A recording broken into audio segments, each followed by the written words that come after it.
बिस्मिल्लाहिर्रहमानिर्रहीम। अस्सलाम वालेकुम नाज़रीन, उम्मीद है आप सब लोग खैर खैरियत से होंगे। आज मैं आपको अनीका की कहानी सुनाने जा रहा हूँ। वो अनीका जिसकी शादी 4 साल पहले हुई और आप ये देखें कि कुछ अरसे के बाद ही इस खूबसूरत अनीका का क्या हाल हो गया। एक इंसान एक पोजीशन से दूसरी पोजीशन में पहुंचने तक उसको कितने दुख, कितने गम और कितनी तकलीफ़ें उठाना पड़ी, ये इसका आप तसव्वुर भी नहीं कर सकते। और किस तरीके से हम लोगों को, इसकी कहानी बड़ी ही दर्दनाक कहानी है। और मेरी अभी इसके वालिद साहब से बात हुई है और मैं ये सोच रहा था कि पंजाब जो कि पाकिस्तान का सबसे बड़ा सूबा है, जिसकी वज़ीर आला ख़ुद एक ख़ातून है, वहाँ पे कैसे कैसे वाक़यात पेश आ रहे हैं। इसी थाने के अंदर एक रिपोर्ट दर्ज हुई है सुबह कि रात को 8 साल की बच्ची के साथ उसके भाई ने ज़्यादती की है। इसके बाद एक और ख़बर कल ही हमने सुनी है कि शरकपुर के अंदर डाकुओं ने 3 घंटे तक नाका लगा के ना सिर्फ लोगों की माल और दौलत भी लूटी, बल्कि एक औरत की इज्जत भी लूटी और इज्तिमाई ज़्यादती की। लेकिन इस वक्त मैं आपको सुनाने जा रहा हूँ। मज़ीद तफसीलात से पहले सब्सक्राइब और घंटी यानी बेल आइकॉन को प्रेस कर दें ताकि हमारी मुलाकात के सिलसिले को कायम रखा जा सके और हमारी हर अपडेट आप तक सबसे पहले पहुँचे। अनीका की कहानी। अनीका की शादी 4 साल पहले हुई। इसकी शादी से पहले इसका जो रिश्ता वगैरह था वो रिश्ते वालियों ने करवाया और इसका खामिन जुनेद दुबई में रहता था और उन्होंने वहाँ पे उससे वीडियो कॉल भी करवाई और बताया और वेरीफाई किया कि ये वाकई ही दुबई में रहता है। हम अक्सर ये होता है कि जो भी लड़का बैरून मुल्क होता है, हम अक्सर जो है आंखें बंद करके अपनी बच्चियां उनके हवाले कर देते हैं, ना उनका ख़ानदान देखते, ना उनका बैकग्राउंड देखते। और यहाँ पे भी यही हुआ। 4 साल पहले अनीका की शादी होती है और शादी के फ़ौरन बाद ही उस पर तशद्दुद शुरू हो जाता है। और ये इतनी खौफनाक कहानी है कि इन्हीं लोगों ने मई के महीने में अनीका की माँ को भी मारा और ये लोग अपना मुंह इन्होंने सिर्फ इसलिए बंद किया कि ये अपनी बच्ची का घर बचा ले।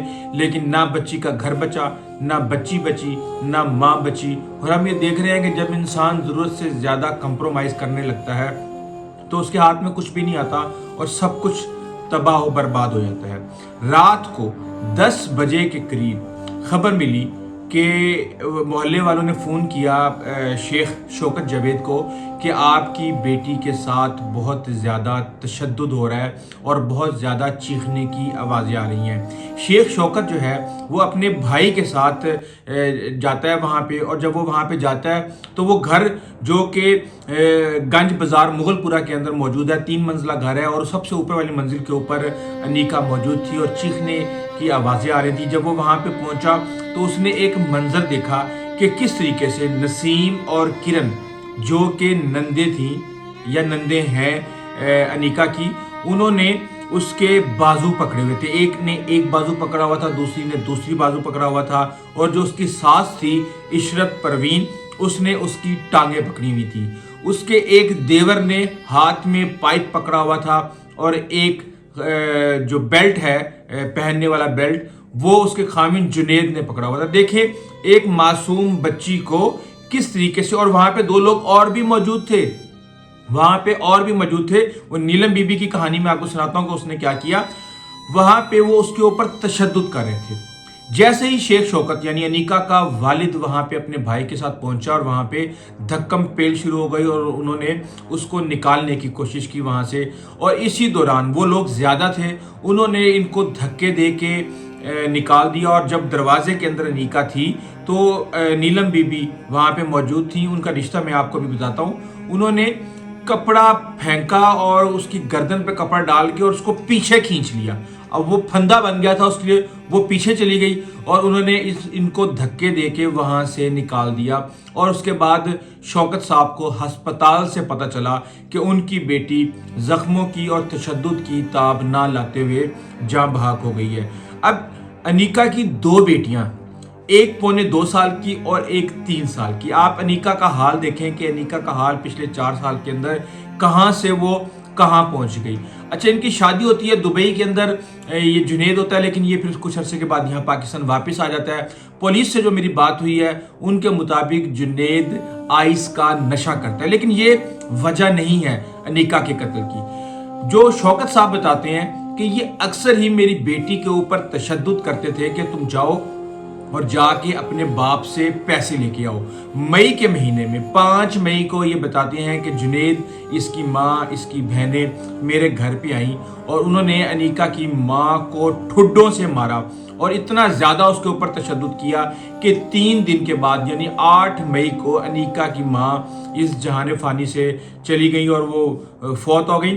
उस वक़्त शेख शौकत को उसके रिश्तेदारों ने, इर्द गिर्द लोगों ने कहा कि आपकी बीवी तो चली गई है, अब आप किसी भी तरीके से इस बच्ची का घर बचा लें। 6 माह से अनीका को उसके बाप से नहीं मिलने दिया गया था और अब कुछ दिन पहले अनीका को ये मुतालबा किया गया था कि वो अपने बाप से 1.5 लाख रुपया ला के दे, और जब वो ये पैसे लाने में नाकाम हो गई तो उसके ऊपर तशद्दुद किया जा रहा था। आप देखें कितने दरिंदे हैं हम लोग कि पहले हम किसी की बच्ची के साथ शादी करते हैं और फिर हम उनको मजबूर करते हैं कि वो अपने घर वालों से पैसे, एक बंदे ने अपनी बेटी दे दी, उसके बाद वो आपको और क्या दे, और आप हर रोज पैसों का मुतालबा कर रहे हैं। ये चीजें हमने फिल्मों में तो देखी थी, लेकिन अब हम ये देख रहे हैं कि कितना ज्यादा इस मुआशरे के अंदर जुल्म है, कितनी ज्यादा इस मुआशरे के अंदर घुटन है, और हम ऐसे ऐसे केसेस देख रहे हैं कि इंसान का दिल कांप जाता है। लेकिन क्या हमारी हुकूमत की कोई जिम्मेदारी नहीं है?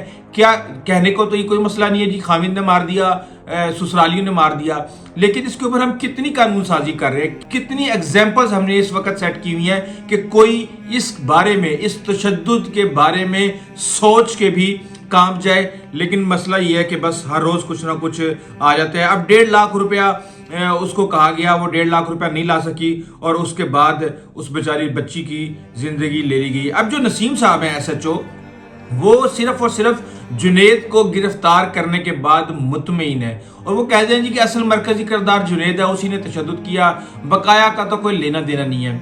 बात यह है कि जो लोग अनीका के घर जाके उसकी माँ को ठुड्डों से मारते हैं, क्या उनका कोई कसूर नहीं? वो लोग जो जुनेद की मदद करते हैं, जिन्होंने उसके हाथ पकड़े हुए थे, जिन्होंने उसकी टांगे पकड़ी हुई थी, जिन्होंने पाइप पकड़ा हुआ था, और अनीका की बॉडी के ऊपर बेतहाशा जख्मों के निशान है। अब देखिए, पाइप से या बेल्ट से तो कोई भी इंसान नहीं मरता, लेकिन आप ये देखें कि वो जख्म जो अनीका के दिल और दिमाग पे लगे हुए थे, उनकी गहराई का अंदाजा लगाना मैं ये समझता हूँ कि तकरीबन नामुमकिन है। इस हवाले से मेरी अभी शेख शौकत साहब से मुलाकात होनी है और मैं सारा इसके ऊपर डिटेल लेके आऊँगा कि ये किस तरीके से, कब हुआ, कैसे शादी हुई, किस तरह ये फंस गए, अनीका उनको आके क्या बताती थी कि उसके साथ क्या जुल्म हो रहा है, और वो कितने जुल्म बर्दाश्त कर रही थी कि अनीका चंद साल के अंदर एक फूल जैसी कली से मुरझाए हुए पौधे की तरह उसने शक्ल इख्तियार कर ली। इसके पीछे सारी क्या कहानी है, इसके ऊपर भी मैं आपको अपडेट करूंगा। जाने से पहले सब्सक्राइब और घंटी यानी बेल आइकॉन का बटन दबा दें ताकि हमारी मुलाकात के सिलसिले को कायम रखा जा सके और हमारी हर अपडेट आप तक सबसे पहले पहुंचे। अभी तक के लिए इतना ही, आइंदा तक के लिए इजाजत दीजिए। अल्लाह हाफिज।